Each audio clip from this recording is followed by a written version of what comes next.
CIA 국장을 지낸 윌리엄 제이 번스라는 인물이 있습니다. 이 사람이 지금 우리가 살고 있는 이 시대를 아주 날카롭게 분석했는데요. 오늘 그 이야기를 좀 해보려고 합니다.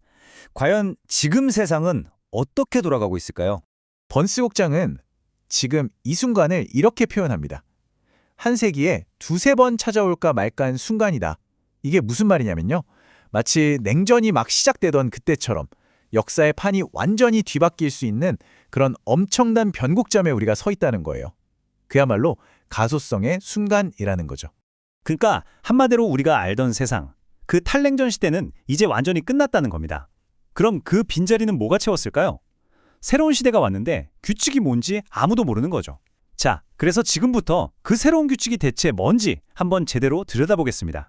자, 첫 번째 파트입니다. 번스가 말하는 이 드물게 찾아온 가소성의 순간. 이 새로운 시대는 도대체 어떤 특징을 가지고 있을까요? 한번 알아보겠습니다. 이야기를 시작하기 전에 탈냉전 시대가 뭔지부터 간단히 짚고 가야겠죠? 쉽게 말해서 소련이 붕괴하고 나서 약 25년간 미국이 그냥 원탑이었던 시대를 말해요. 누구도 이의를 제기할 수 없는 압도적인 우위를 누렸던 거죠. 그런데 번스는 바로 그 시대가 이제 확실하게 끝났다고 못을 박습니다. 그럼 지금 우리가 사는 이 새로운 시대는 뭐가 다를까요? 번스는 딱 두 가지 핵심 특징을 꼽습니다. 첫째는 다시 강대국 간의 경쟁이 시작됐다는 거예요. 특히 중국과 러시아죠. 이제 테러와의 전쟁은 한물 갔고 다시 큰 나라들끼리 힘겨루기를 하는 시대로 돌아왔다는 겁니다. 그리고 두 번째는 이건 다들 체감하시겠지만 바로 기술혁명입니다. 우리 삶의 방식부터 전쟁의 모습까지 모든 걸 뿌리째 뒤흔들고 있죠. 자, 이제 좀 더 흥미로운 이야기로 들어가 보죠. 이런 거대한 변화 속에서 미국이 잘 헤쳐나가야 할 텐데 문제가 있습니다. 바로 미국 내부에 서로 다른 두 개의 외교 정책이 충돌하고 있다는 거예요. 이게 상황을 아주 복잡하게 만들고 있죠. 여기 표를 보시면 정말 재밌습니다. 미국의 두 얼굴을 보여주거든요. 왼쪽은 뭐랄까 전통적인 방식이에요. 수십 년 동안 공화당이든 민주당이든 지켜왔던 거죠. 힘만 쓰는 게 아니라 외교 같은 소프트 파워도 쓰고 동맹국들이랑 으쌰으쌰하고 국제기구도 존중하는 이걸 계몽된 자기 이익이라고 부릅니다. 반면에 오른쪽은 좀 다르죠? 트럼프 행정부 때 본격적으로 드러난 방식인데 오로지 힘, 하드파워가 최고고 동맹? 쿡 귀찮은 거 아니야? 하면서 소위 세껌을 명령해서 모든 걸 결정하려는 그런 접근법입니다. 번스는 이 오른쪽 방식, 그러니까 전통을 버리는 게 어떤 결과를 가져올지에 대해 정말 무서운 경고를 합니다.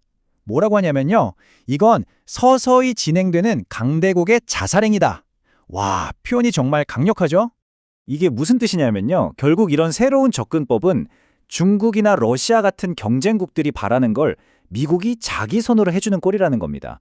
그러니까 진짜 위험은 외부의 적이 아니라 미국이 스스로를 망가뜨리는 이 자해적인 행동에 있다는 거죠.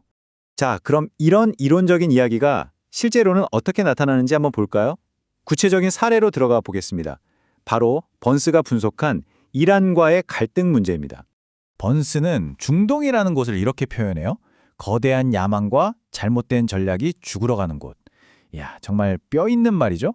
그만큼 이 지역에서 군사적으로 뭔가 해보려고 하는 게 얼마나 위험하고 어리석은 일이 될 수 있는지를 딱 보여주는 말입니다.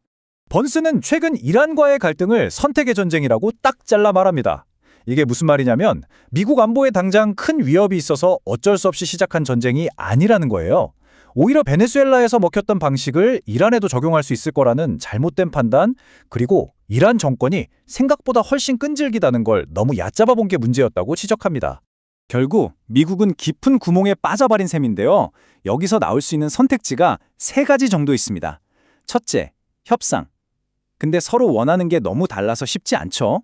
둘째, 군사적으로 더 밀어붙인다? 이건 자칫하면 훨씬 더 큰 전쟁으로 번질 수 있는 위험한 도박입니다.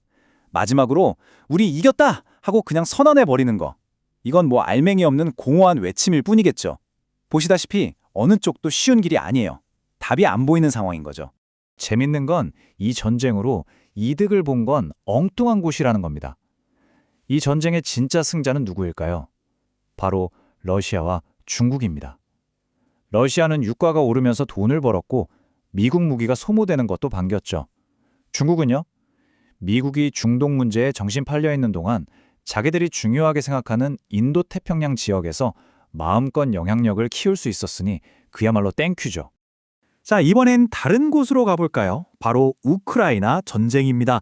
이 전쟁이야말로 지금 이 새로운 시대의 특징을 아주 잘 보여주는 사례라고 할 수 있거든요.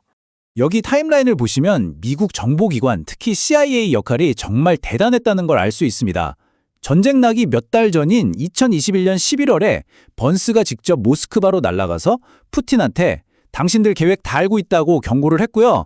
전쟁 직전에는 러시아가 우크라이나가 먼저 공격했다고 거짓말할 걸 미리 알고 정보를 공개해서 막아버렸죠. 심지어 전쟁 중에 핵무기 쓸까봐 러시아 정보수장 만나서 그러지 말라고 강력하게 경고하기도 했습니다. 정말 정보전의 중요성을 보여주는 대목이죠. 그런데 말입니다.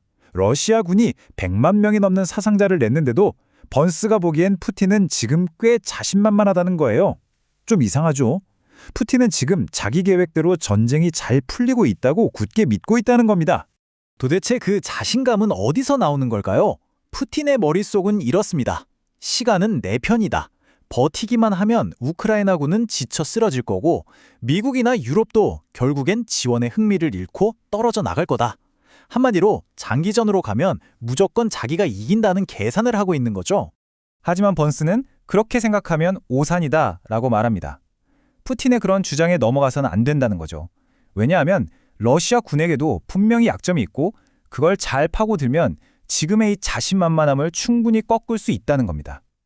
푸틴의 승리가 정해진 미래는 절대 아니라는 거죠. 자, 이제 다시 이야기의 처럼으로 돌아가 보겠습니다. 지금까지 외부의 위협, 그러니까 러시아나 중국 같은 이야기를 했잖아요. 이걸 다시 미국의 내부 문제와 연결시켜 볼 시간입니다. 어쩌면 이게 번스 분석의 가장 핵심적이면서도 가장 뼈아픈 지적인데요. 이 새로운 시대에 미국을 위협하는 가장 큰 존재는 저 멀리 있는 중국이나 러시아가 아닐 수도 있다는 겁니다. 바로 미국, 자기 자신일 수 있다는 거죠. 이 25%라는 숫자 한번 보세요. 이게 뭐냐면요. 미 국무부의 베테랑 직업 외교관들 중에 4분의 1이 잘리거나 스스로 떠났다는 뜻입니다. 이건 그냥 숫자가 아니에요. 미국의 외교라는 시스템 자체가 얼마나 심각하게 무너지고 있는지를 보여주는 아주 상징적인 증거입니다. 이렇게 기관이 망가지면 어떤 일이 벌어질까요?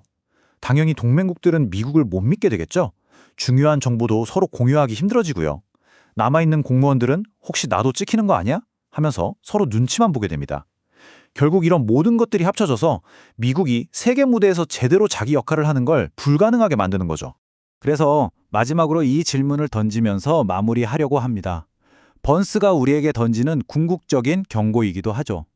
과연 미국의 가장 큰 위협은 정말 미국 자신일까요? 이 거대한 격변의 시대에 어쩌면 가장 큰 적은 밖에 있는 게 아니라 바로 내부에 있는 건지도 모르겠습니다. 여러분은 어떻게 생각하시나요?